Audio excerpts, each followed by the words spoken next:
Hi everyone, this is my second review, and this time it's for the Bridges of Madison County, starring Kelly O'Hara and Robert DeCaro. Oh my god. And Stephen Pasquale at the Geron Schoenfeld Theater. By the way, Stephen Pasquale plays Robert, and it's 5 in the morning, so that's why I was confused that. Yeah, I jumped into Rush right when the box office opened. These are probably like the best seats I've ever had. Like, I was right in the middle, right in the front, seeing everything and hearing air that like vocalizes and magic coming out of Kelly O'Hara's mouth. And yeah. So yeah, the Bridges of Madison County, I'm gonna tell you what it's about right now. The Bridges of Madison County is about an Italian woman named Francesca who marries an American soldier named Bud. They later move on to Iowa and have two kids, Michael and Carolyn. Her husband and children are off to a state fair for 4 days in Indianapolis, I believe, and she is left back home in Iowa. Later, a strange photographer for National Geographic magazine named Robert Kincaid came to Winterset, Iowa, basically where they live. They live in Madison County, is a county inside Winterset, and Winterset is inside Iowa. Get it? Okay. To take pictures of the bridges in Madison County. They have an affair in the 4 days that she is left alone. Later, Francesca has the choice to go with Robert and live the happy life or stay home and stay like sort of miserable. Well, not miserable, but not be as happy as she would be if she lives with Robert. And, or just living with them or going with Robert. So that's basically what it's about. And you get into more things and you meet more characters and stuff. So let's talk cast. Kelly O'Hara as Francesca. Jaw dropping amazing. It's just that straightforward. Her performance was absolutely jaw dropping and amazing. Oh my god. I really want to see her win that Tony. I'll be okay with a nomination because the females and the who I'm like rooting for to be in that category, it's like really really hard. And I still have like I want to see three more things before before the Tonys come. And yeah, I already know that Adina and Kelly and Jesse, those are who I know that's gonna get nominated already. At least I hope. But Marin Maisie, or what's her name? The girl who plays Helen Sinclair, I heard they were freaking amazing in Bullets Over Broadway. And I heard Michelle Williams was amazing in Cabaret, and I heard that Sutton Foster probably too for Violet, but I don't know. So off topic, but let's come back.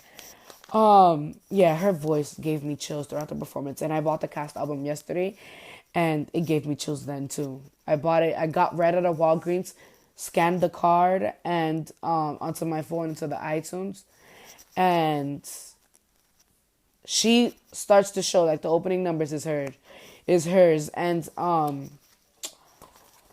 she starts and finishes the shows singing. Yeah, basically the show it's pretty much sung through. There's not that much book. Um, I mean, but yeah, the opening number was called "To Build the Home," and it's absolutely amazing. And she just opens her mouth, and it's magic, and I love it. And her voice is amazing, and it's amazing. Um, Her performance is great. I love seeing her as southwestern, Italian country housewife, and who's like on an affair, and she's just amazing. Um, since I was like so up close, I don't even think that's the case. I think people in the back were even feeling what I was feeling at this point. Um, you could her emotion is like she put so much emotion on her face and on her body posture and in her character that the emotion that she's giving on is rubbing off into the audience. if she's sad, the audience is sad. Well, for my case, if she's happy, the audience is happy. Like, that's how magical her performance was. Um, her accent is amazing in this role. Um, and then the other people who were reviewing this show, they said that at first when they found out that she was playing Italian, they were like a little like Italian, what? But I don't know why I'm not. I could see her doing it for years, and yeah, she was just amazing, and she has balls for showing like her naked body to the audience because she comes out in Act One out of the bath and she's like completely naked and there's like bubbles sort of covering everything, but you can basically see everything. Yeah. Off to Stephen Pasquale. So yeah, Kelly O'Hara, amazing. Just go see the show because of her because that's how good she is. Stephen Pasquale as Robert. His voice is electrifying. It's amazing. And he's an amazing tenor and he's just great and yeah. His acting is incredible too. He's an incredible hippie, as Marge would say, Cass Morgan's character. Um, his performance is absolutely Tony worthy. I really want to see him get nominated. He's incredible. He's a very handsome actor, and his body is, oh my god. There's like so much skin this season with the males and Kelly O'Hara and the women that like I need to hit the gym. Like this is not working out. They're set for this summer. I'm not. Hunter Foster as Bud. He was amazing. I loved his voice. He's incredible. He was his acting is really really great too. And I feel like if his character has like really really good intentions, but I feel like if there's always a barrier between his good intentions, like budget wise and where they live at, like yeah, I really like his character. His character is very yeah. Well, especially him dealing with Michael. Jesus, he's like he needs to relax. I actually put that for my Derek Klena part. Michael X. Martin as Charlie. He has an excellent voice. I loved his When I'm Gone.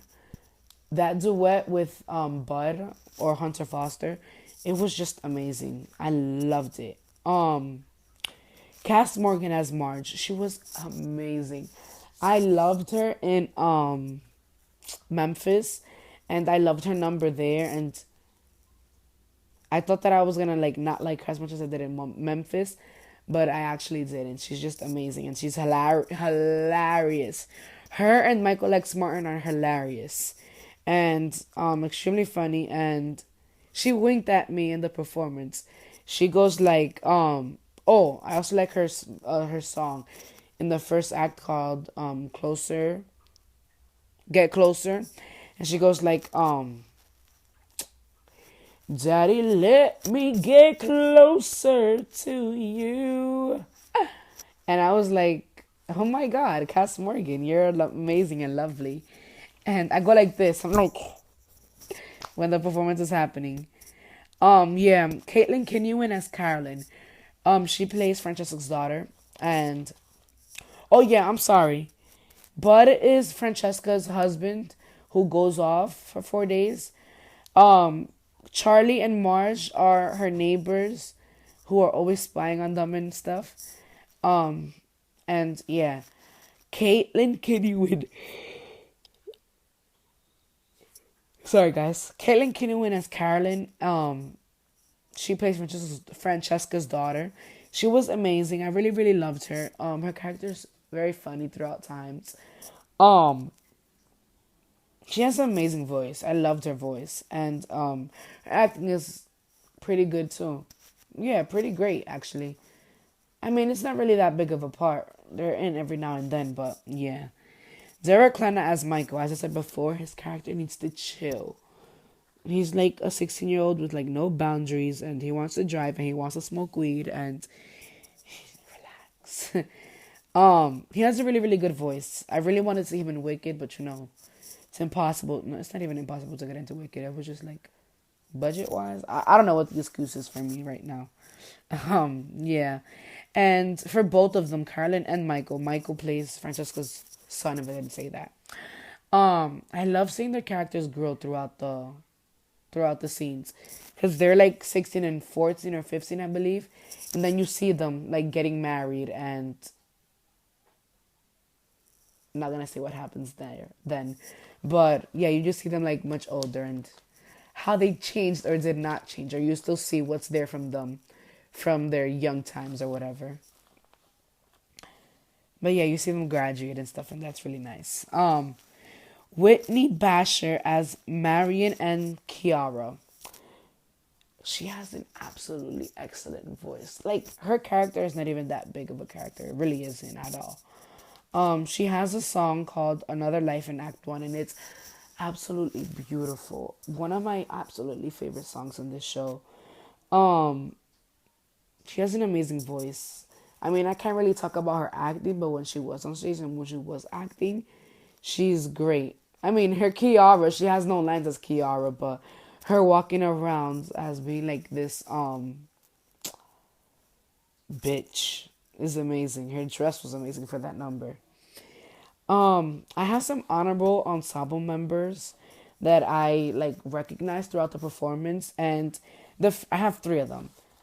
Kate Claus, she has an amazing voice, and she sang in State Road 21. That's the opening act for Act 2. That's the opening number for Act 2. And yeah, she plays this, they call it the State Fair singer, and yeah, she's just amazing. Whoa, whoa, whoa, whoa. Okay. Yeah, she's just great. Jennifer Allen. Since I was sitting so up close, you see how like when you're sitting kind of close, you can actually hear it before it goes like into the microphone or whatever. And her voice just projected so much, and it sounded so nice. And yeah, Jennifer Allen. Another one is Dan Sharkey, and he was hilarious at the stage there, and I actually did not notice him. He's an ensemble member, and I didn't notice him throughout the show. And somebody else goes like, "Oh, you were amazing." Um, he goes like, "Well, I try my best." As what did he say again? He said, "I try my best as downstage chair or whatever," and you were great in chair downstage. Amazing, yeah. Um, yeah. That's basically all the cast. The ensemble is amazing. Incredible voices in the ensemble. And yeah, it's not a huge cast at all. Jason Robert Brown's score and orchestrations. Amazing score. Drop down amazing score. Oh my god. His score is amazing. Like, wow. It's sorry guys. Yeah, such a beautiful, beautiful, beautiful score. Um,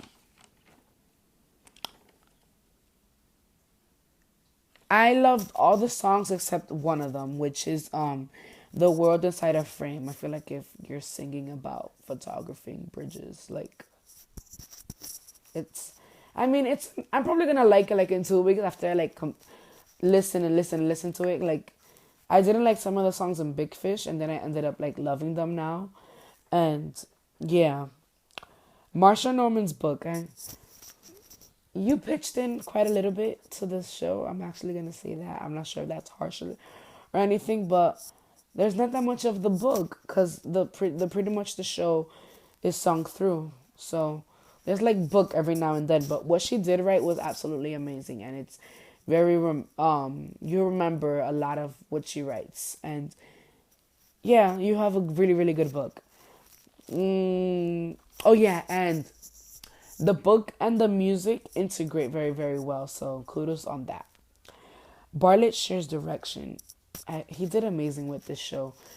There's this line in this show that goes like, "You're not this line. There's this song on the show called "You're Never Alone," and I like the feeling that you really are never alone in this city or in this village or in this place, because he has the ensemble sitting on the stage, like literally sitting on the stage. They're like watching the performance, and they go out every now and then to move in like scenery and stuff. And I really like how he like staged the show. Like everything was like supposed, like you can tell that everything is where it's supposed to be. Basically, that's what I'm trying to say. Um, wow, it's like the breeze outside. Wow, what was I gonna say? So yeah, Bartlett Sher, he did a really really good job with the direction. My thoughts on the show. It was absolutely amazing. I loved this. I really, really actually did love this. It was really, really good. Um, the lights were great for this show. So Donald Holder, you did really, really good job with the lights for this show. Um, Not many people have been saying that they like the sets, but I love this set. It's very simple, but it's actually very, very detailed. And High Flying Adore, you were right with the detailed stuff. They open the refrigerator and you can actually see everything, and you open the cabinet and it looks like my cabinet. So it's a it's a set that like what's the word that I'm trying to use? It's real. Well, the kitchen is real. The bridge not so much. Well, the 1965 bridge probably, but it just didn't have it covered because it's on stage. So yeah, I really absolutely love the set. This theater is beautiful. I really, really did like the theater. And the orchestra pit. I thought that they would have the orchestra pit under the stage, like as usual, as they usually do.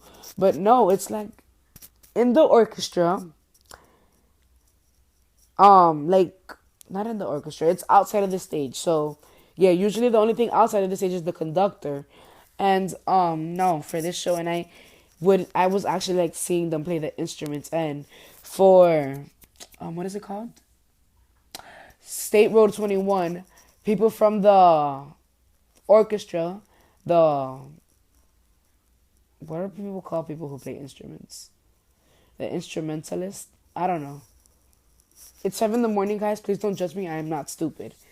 The people in the orchestra, they like got into costume and stuff, and they will like play the instruments that they were playing in the pit on stage for the opening act for Act Two. Um, yeah, best seats I've ever had in all my Broadway shows. And the conductor was really, really into it. It was kind of hilarious how into it the conductor was. Like, usually I see the conductor and they're like, but this conductor was, you see this in another show, this conductor was, he was like really into it, and such a powerful score. And I could tell that he's loving his job and he's loving the music. He was singing along with some of the songs. And in, what is that song called? It All Fades Away, a song that um Robert sings in Act Two, Stephen Pasquale's character, and he has like all this riffing going on, and he's like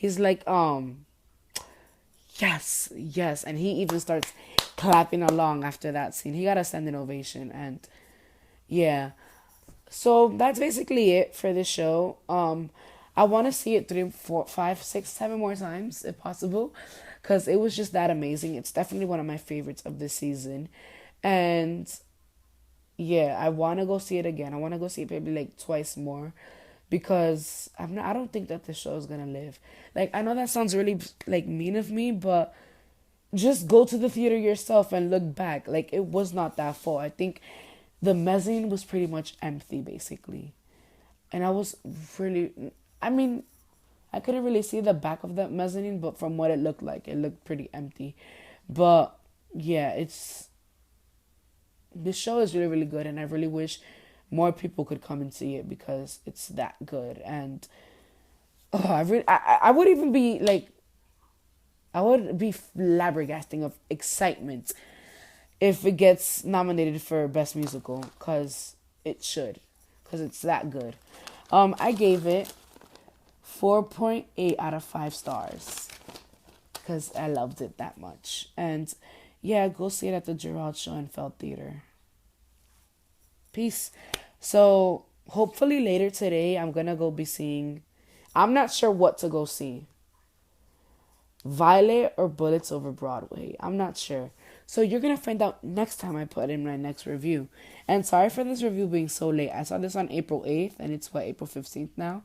It's been like a week and a day since I saw the show. And sorry about that. Bye bye guys. See you next time.